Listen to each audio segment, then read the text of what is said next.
She abandoned him at 15, 17 years later, her life was in his hands. They said I was too old to raise a teenage boy. They said I should let the system deal with it. But when my daughter dumped her own son, my grandson, at a shelter like yesterday's trash, I didn't think twice.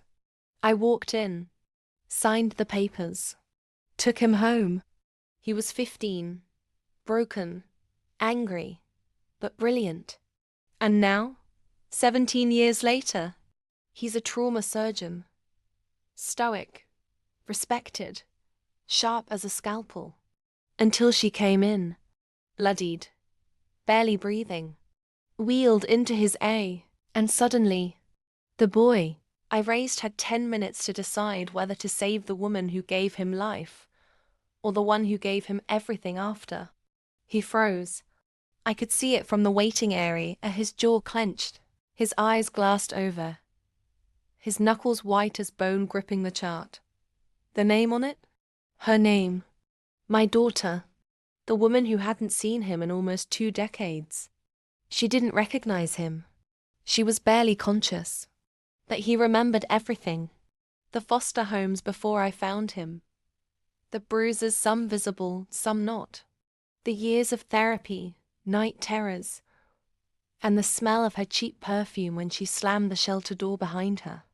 Now she lay on his table, her life, hanging by a thread, and he was holding the scissors. The team prepped for surgery, but he ordered them to stop. 10 minutes. That's all he had before the window to operate would close forever. He looked at me through the glass. I didn't say a word.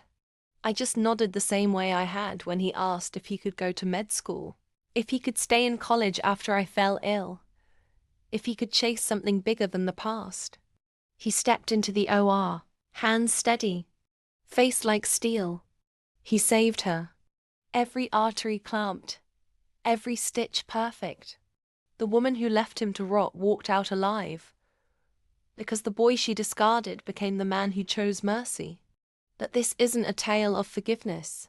This is where the real twist begins. 3 weeks after she was discharged, she showed up at my door, pale, pitiful, asking if her son would talk to her. He was already there, sipping tea.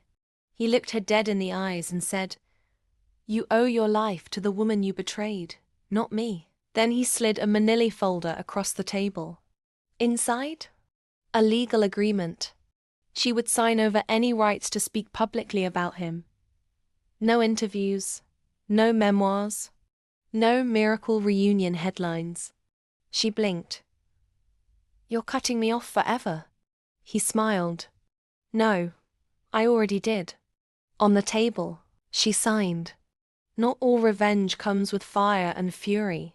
Sometimes it comes with silence, success, and a scalpel. Want more jaw-dropping real-life stories that twist your heart and blow your mind?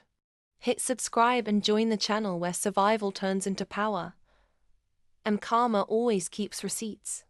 Because here, we don't just survive. We thrive beautifully, ruthlessly, and on our terms.